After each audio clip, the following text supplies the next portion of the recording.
दया होनी चाहिए। कमजोरी नहीं, ज्ञान होना चाहिए, अहंकार नहीं। माता पिता बनना अत्यंत सुखद अनुभव है।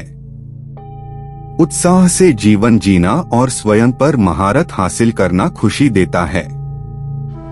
जिस व्यक्ति के विचार मैले हैं, जो लापरवाह है और धोखे से भरा हुआ है, कोई कुछ भी बोला, स्वयं को शांत को रखो।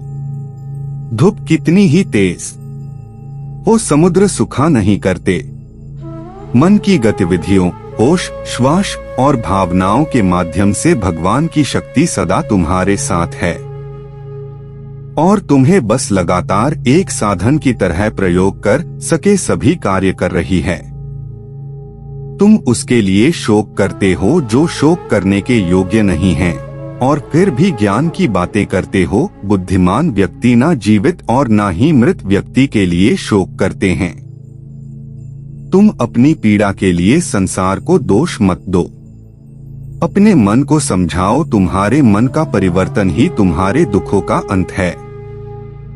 अगर तुम अपना कल्याण करना चाहते हो तो सभी तरह के उपदेशों, सभी धर्मों को छोड़कर मेरी शरण में आ जाओ। मैं तुम्हें मुक्ति प्रदान करूंगा। सुख दुख का आना जाना सर्दी गर्मी के आने जाने के जैसा ही है, इसलिए इन्हें सहन करना सीखना ही उचित है। धर्म चाहे जो भी हो, अच्छे इंसान बनो। हिसाब हमारे कर्म का होगा, धर्म का नहीं। तुम्हारा मोहग्रस्त होकर अपने कर्तव्य पथ से हट जाना मूर्खता है, क्योंकि इससे ना तो तुम्हें स्वर्ग की प्राप्ति होगी और ना ही तुम्हारी कीर्ति बढ़ेगी। बुरा वक्त आपको जिंदगी के उन सच से सामना करवाता है जिनका आपने अपने अच्छे वक्त में कभी ख्याल भी नहीं किया होता है। किसी दूसरे के जीवन के साथ पूर्ण रूप से जीने से अच्छा है कि हम अपने समय के भाग्य के अनुसार अपूर्ण जिए। जीवन को भगवान से जोड़ दो, सब भगवान पर छोड़ दो। शांत रहना सही है, पर जब गलत हो तब नहीं। खुशियां मन की एक स्थिति है, बाहरी दुनिया से इसका कोई लेना देना नहीं है।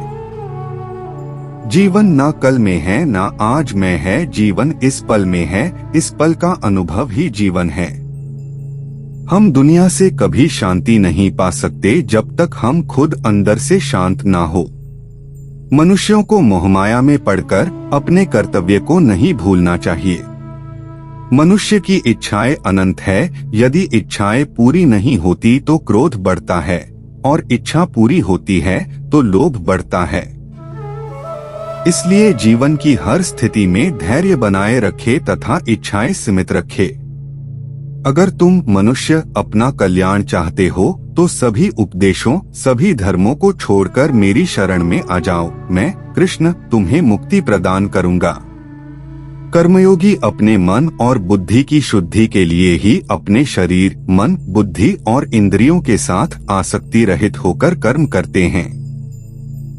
हे अर्जुन, मैं सर्वज्ञ हूँ। मैं इस सृष्टि का रचनाकार हूँ। मैं भूत, वर्तमान और भविष्य के सभी प्राणियों को तथा उनके विचारों को जानता हूँ, किंतु वास्तविकता में कोई नहीं जानता है, ना ही समझता है। लोग कहते हैं अपनों के आगे झुक जाना चाहिए, किंतु सच बात तो यह है, जो अपने होते हैं वह कभी झुकने नहीं देते।